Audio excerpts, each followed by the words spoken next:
जय हिंद दोस्तों, स्वागत है आपका डिकोडिंग जॉब्स चैनल में।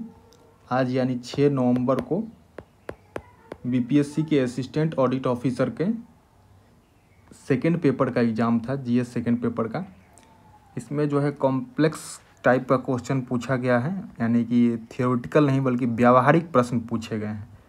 तो देखते हैं क्वेश्चन को। पहले सेक्शन 1 में देखिए, और कोविड से रिलेट करके जो है सारे सेक्शन में क्वेश्चन है इसमें। जैसे कि क्वेश्चन ये देखिए, ये क्वेश्चन सेक्शन 1 जो है यानी खंड 1 जो है वो पॉलिटी से रिलेटेड है, पॉलिटी का क्वेश्चन होता है इसमें।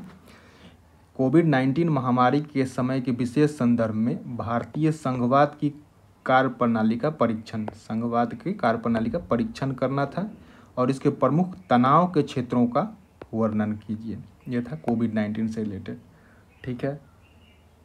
दूसरा क्वेश्चन है, न्यायपालिका की स्वतंत्रता के लिए भारत के संविधान में उल्लेखित प्रावधानों को स्पष्ट कीजिए। ठीक है। क्या पिछले एक दशक में इस स्वतंत्रता में कमी आई है? अपने उत्तर के समर्थन में पर्याप्त तर्क दीजिए। यदि आप कहते हैं नहीं तो नहीं के समर्थन में तर्क देना है, और हाँ तो उसके समर्थन में तर्क देना है। ये था क्वेश्चन सेकंड नंबर। तीसरा क्वेश्चन है, विगत 2 दशकों में भारत में दलीय व्यवस्था के बदलते प्रतिमानों की विवेचन कीजिए। भारतीय संसदीय व्यवस्था की कार्यप्रणाली पर उसके प्रभावों को स्पष्ट कीजिए। यानी कि 2 दशक में, यानी कि 2002 के बाद जो दलीय व्यवस्था जो बदला है, परिवर्तन हुआ है, उसके बारे में विवेचना करना है। जैसे गठबंधन की राजनीति है या फिर दल बदल है, इन सभी को इसमें विवेचना करना है, और इसका जो है संसदीय व्यवस्था की कार्यप्रणाली पर क्या प्रभाव पड़ा है उसको स्पष्ट करना है।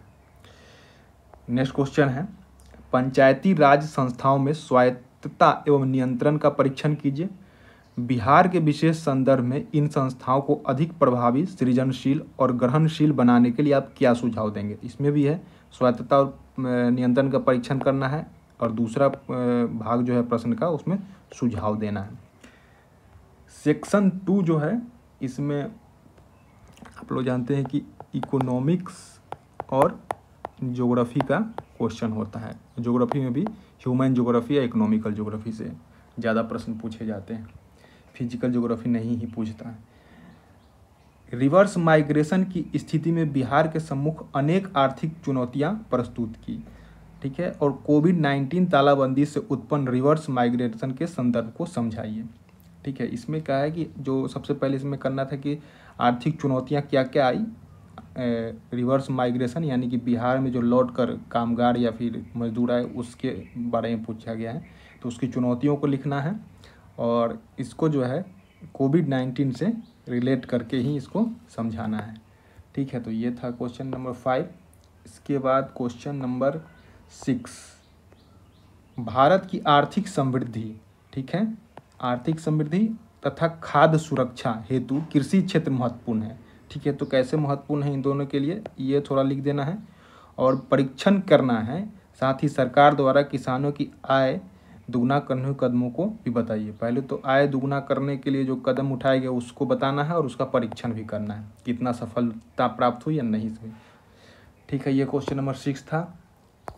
क्वेश्चन नंबर 7, जरूरी आवश्यक सूचकांक यानी कि बेयर नेसेसिटीज इंडेक्स BNI आर्थिक विकास को प्रमाणित करने का प्रयास है। भारत में BNI परिदृश्य को समझाइए। ये एक क्वेश्चन था, तो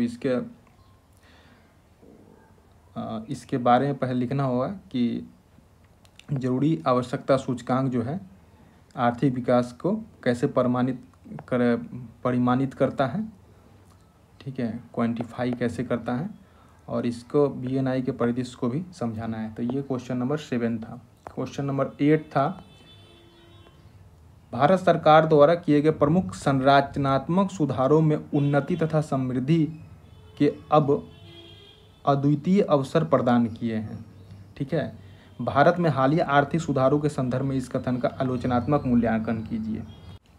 इसमें सरकार द्वारा किए गए संरचनात्मक सुधारों को बताना है, फिर उसका जो है आलोचनात्मक मूल्यांकन करना है। ठीक है। क्वेश्चन नंबर 8 था। सेक्शन 3 होता है साइंस एंड टेक का। इसमें क्वेश्चन ठीक ठाक था। सेक्शन 3 तो व्यवहारिक प्रश्न ही होता है। तो इसका अप्लाइड नेचर का ही क्वेश्चन होता ही है।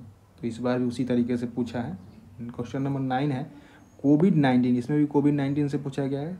सर्वव्यापी महामारी के काल में भारत के व्यापक संदर्भ में, ठीक है, भारत के व्यापक संदर्भ में एवं बिहार के विशेष संदर्भ में तकनीकी की भूमिका की चर्चा कीजिए कि तकनीक कैसे इसमें भूमिका निभाया है।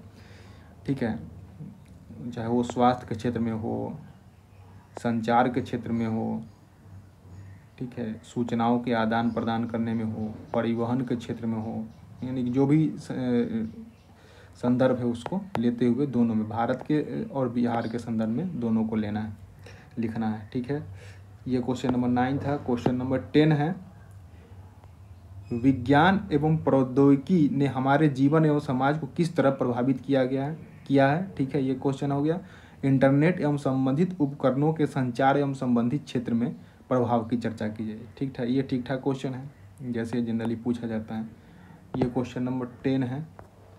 क्वेश्चन नंबर 11 नैनो तकनीक या नैनो टेक्नोलॉजी के बारे में क्वेश्चन है, से क्या समझते हैं, इस नई तकनीक के विभिन्न क्षेत्रों में प्रयोग की चर्चा कीजिए। सीधे स्ट्रेट फॉरवर्ड क्वेश्चन है।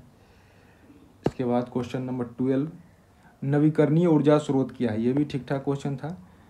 भारत में पवन ऊर्जा एवं सौर ऊर्जा के परिदृश्य की चर्चा कीजिए। पहले तो नवीकरणीय ऊर्जा को डिफाइन करना था और कौन कौन से ऊर्जा स्रोत है नवीकरणीय, पवन सौर यहाँ लिखा गया है, किसी ने लिखा है, तो इसको भी बता देना थोड़ा सा, और बेहतर होगा कि चार्ट के रूप में बताएं। उसके बाद इसमें पवन ऊर्जा के बारे में ही बताना है और सौर ऊर्जा के परिदृश्य के बारे में चर्चा करना है, क्या हम कहाँ तक हम लोग पहुँचे हैं, इसकी क्या स्थिति है भारत की क्या प्रयास है, ये सब उससे क्या लाभ होगा, क्या कमियाँ हैं, कहाँ से हम लोग कुछ सीख सकते हैं, ये सब इसमें लिखना है।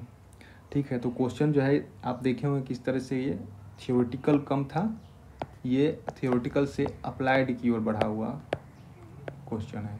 पहले थियोरेटिकल ज़्यादा पूछता था, पॉलिटी में भी अप्लाइड नेचर का क्वेश्चन है।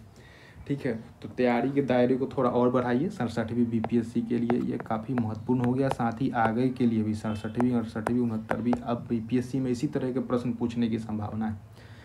ठीक है, तो इसको आप लोग लिखने का भी कोशिश कीजिए, क्योंकि इस तरीके का क्वेश्चन आगे भी पूछा जा सकता है, इससे आपको प्रैक्टिस होगा। ठीक है, फिर मिलते हैं किसी दूसरे वीडियो में। Thanks for watching.